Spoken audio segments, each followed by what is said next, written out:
Seja bem-vindo ao treinamento básico de sensores fotoelétricos. Nesta apresentação, abordaremos tópicos como princípio de operação e terminologias comuns, os modos de operação e suas aplicações, bem como a chave de código dos produtos. Sensores fotoelétricos são sensores que detectam objetos pela variação na intensidade de luz. Normalmente, o próprio sensor emite um feixe de luz e avalia se a luz retornou para o sensor. Os sensores fotoelétricos são amplamente utilizados na indústria, e há bons motivos para isto. Primeiro, são sensores eficientes. Permitem distâncias de detecção maiores do que em qualquer outra tecnologia. Por exemplo, existem modelos de sensores capazes de detectar objetos a 300 metros, distância muito superior à obtida com sensores indutivos, capacitivos ou mesmo ultrassônicos. Além disto, esta tecnologia permite detecção de objetos em alta velocidade. Um segundo motivo é que há uma grande variedade de formatos e tamanhos, invólucros de plástico até invólucros em aço inox, bem como diversos modos de operação, como difusos, retroreflexivos e outros, sendo capazes de atender diversos segmentos da indústria. Outra boa razão para usar fotoelétricos é a excelente relação custo-benefício. Os sensores oferecem alta confiabilidade e longas distâncias de detecção por um custo atrativo. Um sensor fotoelétrico emite luz modulada. Isso significa que o sensor emite luz pulsada. O elemento receptor, que normalmente é um fototransistor, coleta esta luz e avalia a amplitude do sinal luminoso. Se a amplitude do sinal tiver intensidade suficiente, um comando é enviado e a saída elétrica do sensor é acionada. Os principais componentes de um sensor fotoelétrico são o transmissor e o receptor de luz. Normalmente, são utilizados transmissores LED. A luz LED modulada aumenta a potência, resultando em maiores distâncias de detecção, enquanto aumenta a vida útil e reduz a energia consumida. O receptor pode ser um fototransistor ou um fotodiodo. Este elemento também é modulado na mesma frequência que o emissor. Isto garante maior imunidade e interferência de outras fontes de luz, prevenindo falsos acionamentos. Os LEDs mais comumente utilizados são vermelhos ou infravermelhos. LEDs infravermelhos são mais eficientes e têm um poder de transmissão maior, resultando em maiores distâncias de detecção. Contudo, a luz infravermelha não é visível ao olho humano. LEDs vermelhos são mais comuns, em grande parte por ser visível a olho nu, facilitando o alinhamento e uso do sensor, além de serem mais baratos. Fontes de luz laser possuem feixes de luz concentradas, obtendo um spot de luz intenso, pequeno e preciso. Essas características permitem que sensores laser detectem objetos pequenos, mesmo a longas distâncias. Mas para cada vantagem, também há pelo menos uma limitação. Os LEDs infravermelhos possuem maior eficiência por ter mais luz refletida pelo objeto, proporcionando maiores distâncias de detecção e melhor performance em aplicações com grande variação de cores. Mas possuem a limitação de a luz infravermelha não ser visível ao olho humano, dificultando o alinhamento. Já os LEDs vermelhos possuem a desvantagem de menor eficiência que infravermelhos, resultando em rangos menores e pior performance em aplicações com variação de cor. Por outro lado, conseguimos enxergar sua luz, facilitando o alinhamento. E, em geral, possuem custo mais baixo. Os sensores laser oferecem maior precisão e rangos maiores, devido ao seu feixe de luz concentrado num pequeno spot. Mas também apresentam limitações, como custo maior, tempo de vida útil inferior, faixa de temperatura restrita e possibilidade de causar danos à visão humana se exposto durante períodos prolongados. Vamos abordar alguns termos comuns para sensores fotoelétricos. Resistência à luz ambiente é uma especificação que indica a imunidade de um sensor à interferência de luzes externas, que podem ser luz solar, lâmpadas fluorescentes ou incandescentes e até mesmo outros sensores próximos. Sem esta resistência, qualquer tipo de luz poderia interferir no funcionamento do sensor. A resistência à luz ambiente é medida em lux, e quanto maior for este valor, maior será sua imunidade. A curva de resposta característica nos dá uma representação gráfica do feixe de luz. Podemos usar essa informação como guia para sabermos de forma aproximada o diâmetro do feixe de luz e os pontos de chaveamento laterais. Muitos sensores fotoelétricos possuem controles externos ou pinos de entrada que permitem a parametrização de funções dos sensores. Por exemplo, a imagem de cima mostra os controles disponíveis no sensor ML100. Ele possui um potenciômetro para ajuste da sensibilidade e uma chave para a seleção da lógica da saída entre Light ou Dark On. Outros sensores permitem funções similares, mas configuradas por um fio de configuração. Alguns sensores utilizam esse conceito para ativação ou desativação do emissor, configuração da lógica de saída ou outras funções adicionais. Neste caso, o fio de configuração deve ser conectado junto ao positivo ou negativo da alimentação. Este método previne que ocorra alteração indesejada na configuração do sensor. Para outros tipos de sensores, é comum utilizarmos os termos normal aberto ou normal fechado para indicarmos a lógica da saída elétrica. No entanto, essa nomenclatura pode se tornar complicada em relação aos diversos modos de operação que existem para sensores fotoelétricos. Por este motivo, utilizamos os termos Light On e Dark On para a melhor compreensão do comportamento da saída em função da presença ou ausência de luz. Lembrando que estes termos são válidos apenas para sensores fotoelétricos. O termo Light On indica que a saída do sensor será acionada quando a luz é devolvida ao receptor. Caso contrário, a saída ficará desligada. Para sensores difusos, a saída é acionada quando o objeto passa pelo sensor. Deste modo, podemos comparar Light On à lógica normal aberto. Já no caso dos retroreflexivos e barreira, a saída fica inativa quando há a presença de um objeto. Portanto, Light On em sensores barreira e retroreflexivos seria comparável à lógica normal fechado. Dark On indica o contrário. Quando o sensor recebe luz, a saída fica desligada. A saída só é acionada quando o sensor não recebe luz. Para sensores difusos, isso significa que a saída permanece desligada quando um objeto é detectado, sendo possível relacionar a lógica normal fechado. No caso dos modos retroreflexivo e barreira, a saída é ativada quando há um objeto no campo de detecção. Assim, podemos comparar a lógica normal aberto.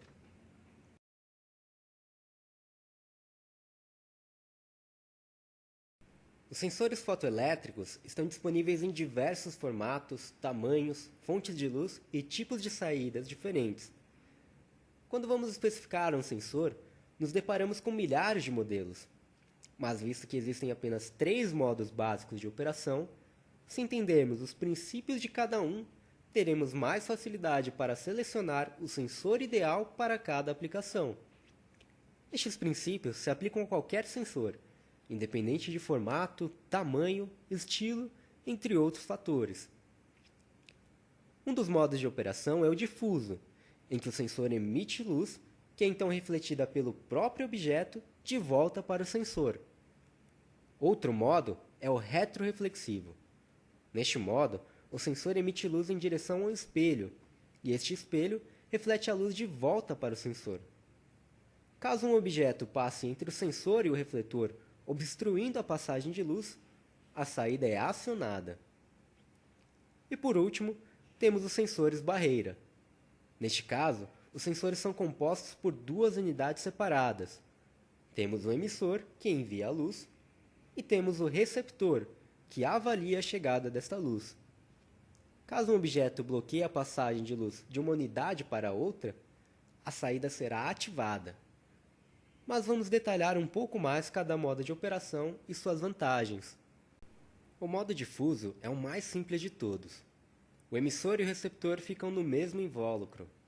A luz emitida é direcionada ao objeto, e um pouco da luz acaba se espalhando e se perdendo, mas parte dessa luz retorna ao sensor. Caso essa luz atinja um nível mínimo suficiente, o sensor atuará à saída. Sensores difusos dependem somente da intensidade da luz refletida. Se um objeto está direcionado ao spot de luz e reflete luz suficiente, então o objeto será detectado. Caso contrário, o objeto será ignorado. Como pode ser visto na tabela, a intensidade de luz refletida depende muito das características do objeto. Isso significa que o range de detecção de um sensor difuso pode ser afetado por diversos fatores, como cor, tamanho e refletividade de um objeto. Até mesmo a textura e o acabamento da superfície podem influenciar no range de detecção. De forma simples, objetos grandes, mais claros ou brilhantes refletem mais luz e podem ser detectados a distâncias maiores. O contrário também é verdade. Objetos escuros, mais foscos e de formas irregulares geralmente absorvem mais luz, limitando o range de detecção. Resumindo, os sensores difusos são os mais simples. Apenas o sensor é necessário para o funcionamento, eliminando o uso de refletores ou de um par emissor-receptor. Também é o modo de operação que apresenta o menor custo e instalação mais prática. Por outro lado, os difusos possuem menor distância de detecção. Também são mais suscetíveis a variações das características do objeto e apresentam menor confiabilidade de uso quando comparado com outros modos de operação.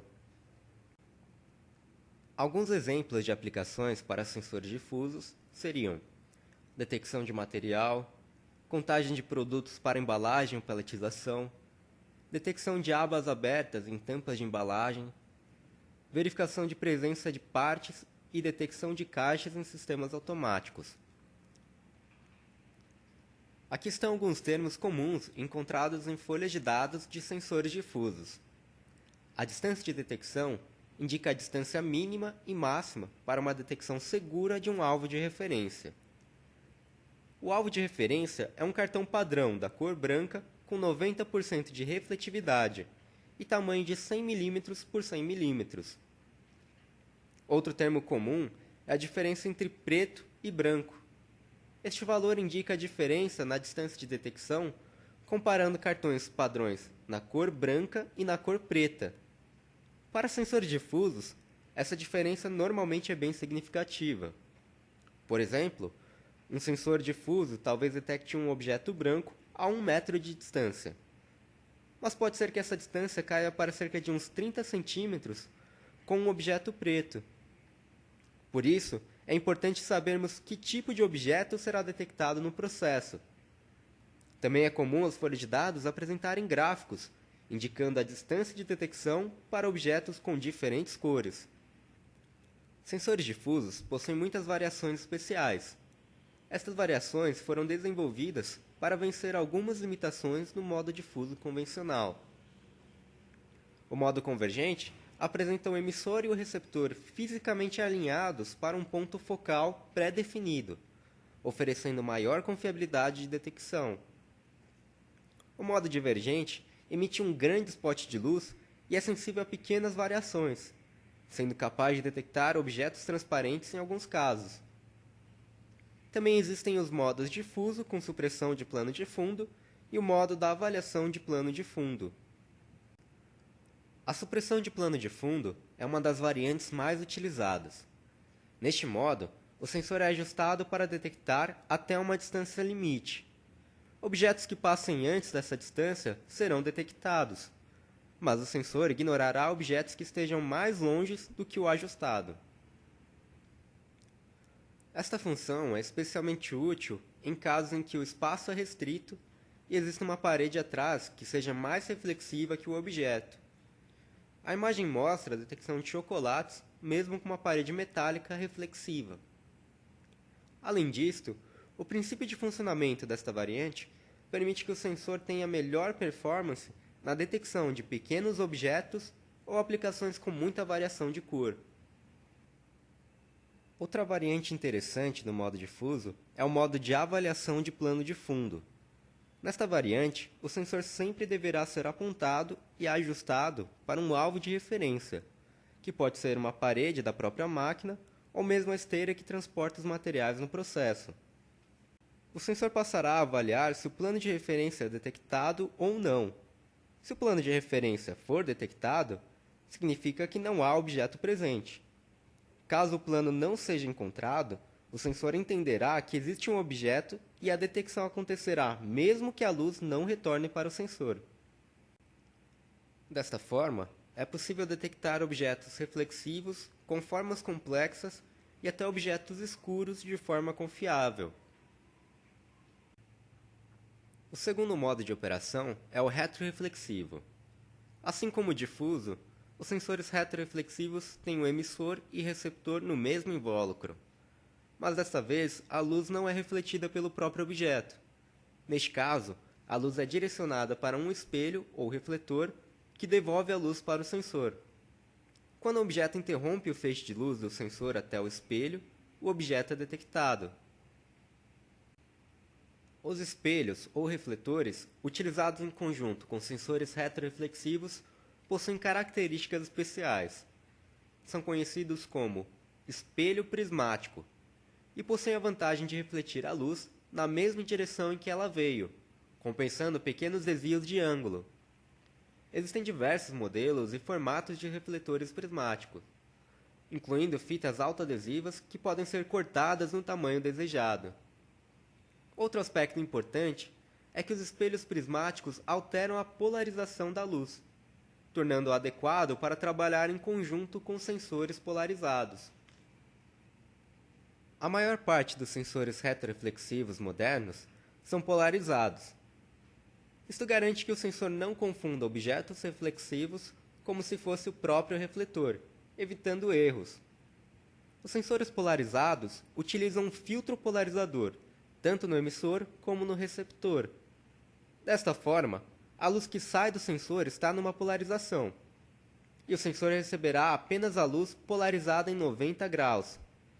Por isso, é importante utilizar somente refletores prismáticos, pois eles já possuem a habilidade de alterar a polarização da luz desta forma.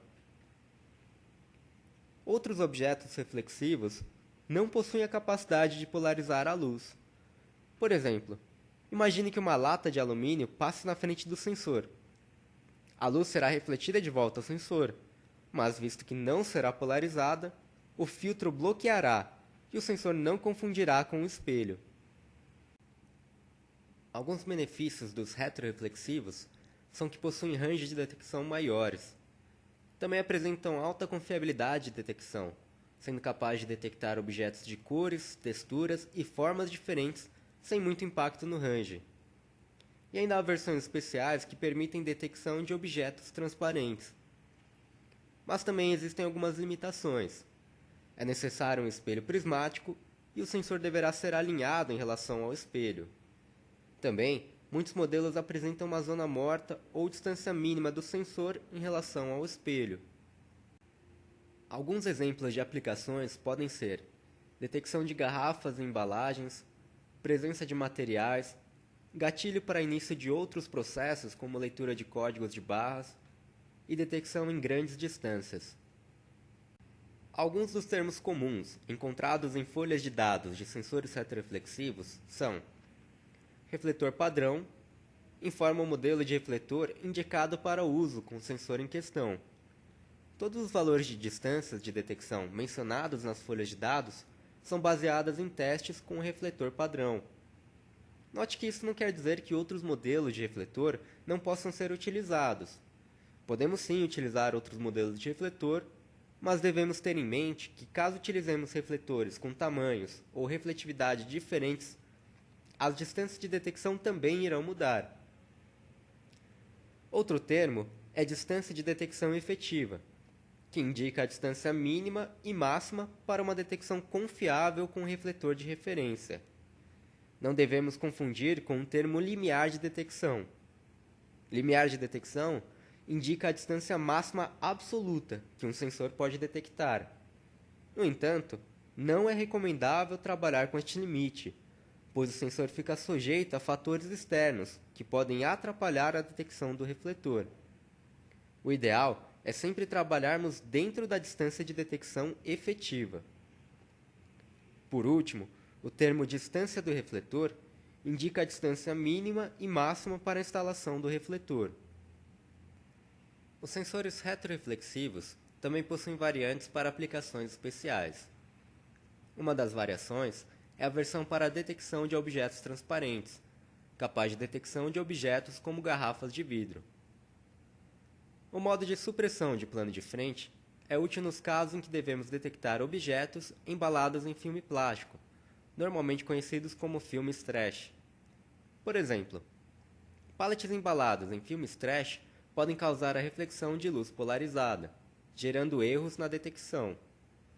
Sensores não polarizados possuem ranges maiores do que as versões polarizadas, mas não são recomendados para a detecção de objetos brilhantes.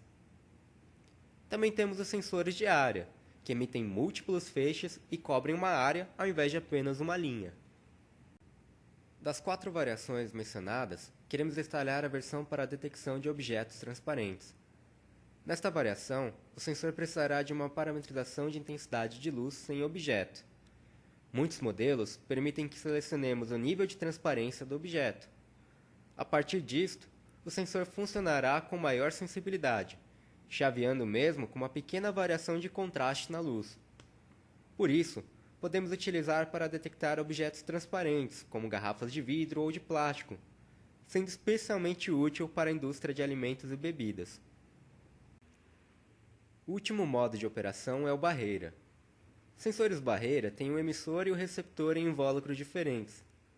A unidade transmissora envia a luz direto para a unidade receptora.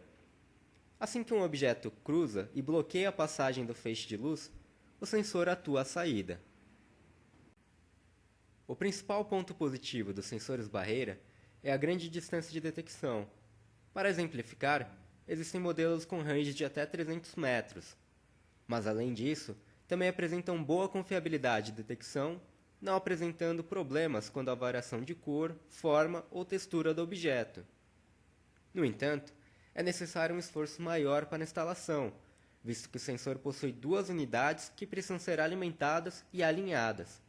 Especialmente em longas distâncias, alinhar o sensor pode consumir muito tempo. Os sensores barreira também estão mais sujeitos à interferência de sensores instalados próximos a ele. Os sensores barreira são utilizados quando há necessidade de detecções em longas distâncias, detecção de presença ou contagem de peças, e também em portas e portões automáticos para evitar o fechamento de uma pessoa ou objeto.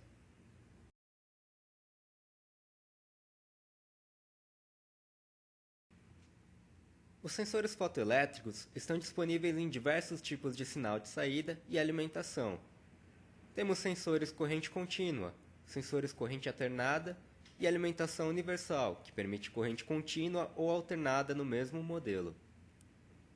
Existem sensores com saída transistor PNP, NPN e push-pull. O termo push-pull se refere a uma saída mista, que pode funcionar no modo PNP ou NPN, e não há necessidade de configuração para as saídas push-pull. Basta o usuário conectar o sensor normalmente e o sensor funcionará com a lógica necessária. Também temos a opção de sensores a relé. Normalmente, sensores com saída a relé possuem alimentação universal. Além disso, as saídas relés têm maior capacidade e podem chavear cargas maiores. Isso torna-se especialmente útil quando há necessidade de realizar comandos elétricos direto com a saída do sensor, sem a necessidade de um CLP ou outro controlador. Outras possibilidades são modelos para instalação em área classificada, com risco de explosão, e modelos com saídas analógicas em 4 a 20 mA, que indicam a distância em relação ao objeto. Para a chave de código de sensores fotoelétricos, existem 2 padrões distintos: o próprio padrão da Pepperfuchs e o padrão da Visolux. A razão de existirem 2 chaves de código distintas se dá pelo fato de a Pepperfuchs ter adquirido uma empresa chamada Visolux. Todos os produtos dessa empresa foram incorporados à linha da Pepperfuchs e os códigos foram mantidos. Todos os novos produtos devem seguir a chave de código da Pepperfuchs, mas visto que ainda há muitos produtos que seguem o padrão da VisualLux, vamos considerar as duas chaves de código. Na chave de código VisualLux, os sensores retroreflexivos e difusos são codificados da seguinte forma. Primeiro o design, ML e MLV indicam sensores miniatura. RL indica sensor retangular. VL, VT, GLV e GLK se referem a sensores cilíndricos. Em amarelo, temos a série. A série indica o padrão do invólucro. Assim, todos os sensores que são da mesma série utilizam o mesmo invólucro e possuem o mesmo tamanho. A terceira parte indica o modo de operação. O número 8 indica sensor difuso e, caso apareça a letra H, o sensor será difuso com supressão de plano de fundo. Caso apareça 54 ou 55, o sensor será retroreflexivo. Se adicionar a letra G, será um sensor para detecção de objetos transparentes. Em verde, temos o range de medição. Note que essa informação só aparece nos difusos, e geralmente é indicada em milímetros ou em metros se for maior de 10 metros. O quinto elemento da chave de código indica a fonte de luz. IR indica infravermelho, RT, luz vermelho, e LAS, laser. No final do código, existe uma combinação numérica. Cada número indicará o tipo de saída, lógica e conexão elétrica. Mas visto que são muitas as combinações possíveis, não abordaremos neste treinamento. Todos os novos sensores seguirão a chave de código padrão da Pepperfuchs. Para explicar, dividiremos a chave em 5 grupos. O primeiro grupo se refere ao tipo de sensor, a série dele, modo de operação e a distância de detecção. Neste primeiro grupo, temos 4 caracteres. Baseado nestes 4 caracteres, podemos identificar que o código de exemplo é um fotoelétrico, série básica, difuso com supressão de plano de fundo e range de 350 mm. O segundo grupo indica o formato e é muito semelhante ao de outras linhas de produto. Em nosso exemplo, sabemos que se trata de um sensor retangular da série R100. No terceiro grupo, podemos identificar a saída elétrica do sensor. Em nosso exemplo, o código 2EP indica que o sensor possui 2 saídas push-pull. Os códigos no quarto grupo mostram se o sensor possui alguma característica especial. Dependendo da característica, esses códigos podem aparecer antes ou depois da indicação do tipo de conexão. O exemplo mostra o código IO, referindo-se à comunicação IO-Link. O quinto grupo indica o tipo de conexão. Em nosso exemplo, V31 mostra que o sensor possui conector M8 de 4 vias. Dependendo de cada modelo, teremos outras opções, como saída cabo, conectores M12, ou ainda modelos com saída cabo e um conector na extremidade. Este slide apresenta um resumo de toda a chave de código. Em nosso exemplo, podemos perceber que o sensor é fotoelétrico, série básica, difuso com supressão de plano de fundo, com range de 350 mm, retangular da forma R100, possui 2 saídas push-pull, com comunicação IO-Link e conector M8 de 4 pinos.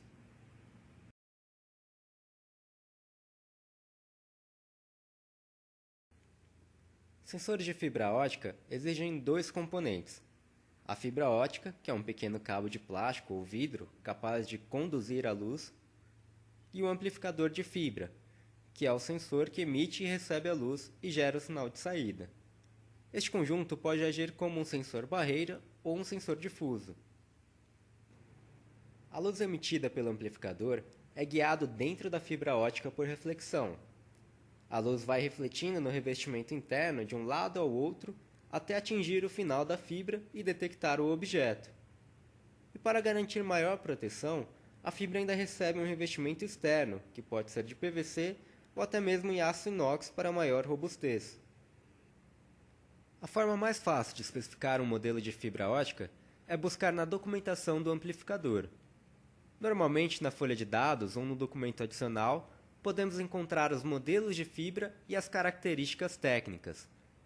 Para exemplificar, extraímos um trecho da tabela de especificação contida na folha de dados de um amplificador de fibra SU18. Nessa tabela, podemos notar algumas fibras difusa de alta precisão.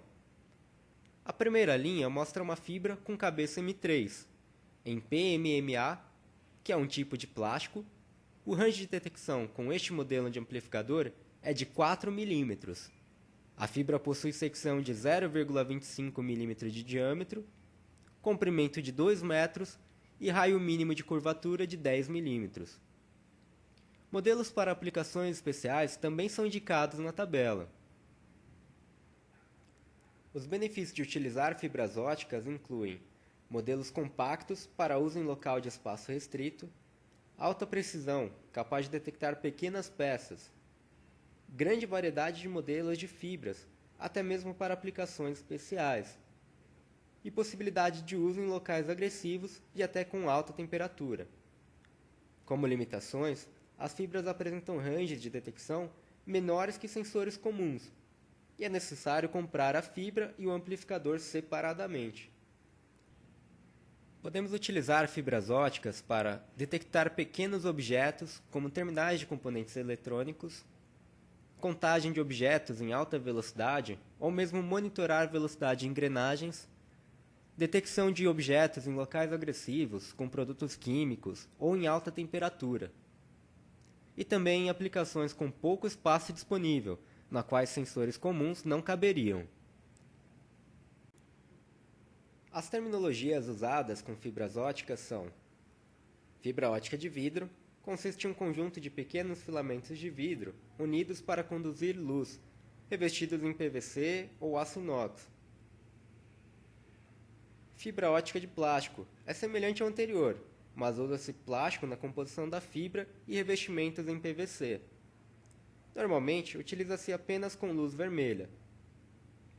Amplificador de fibra ótica é o nome dado ao sensor destinado para uso com fibras óticas. No mesmo amplificador, já existe o emissor e receptor de luz.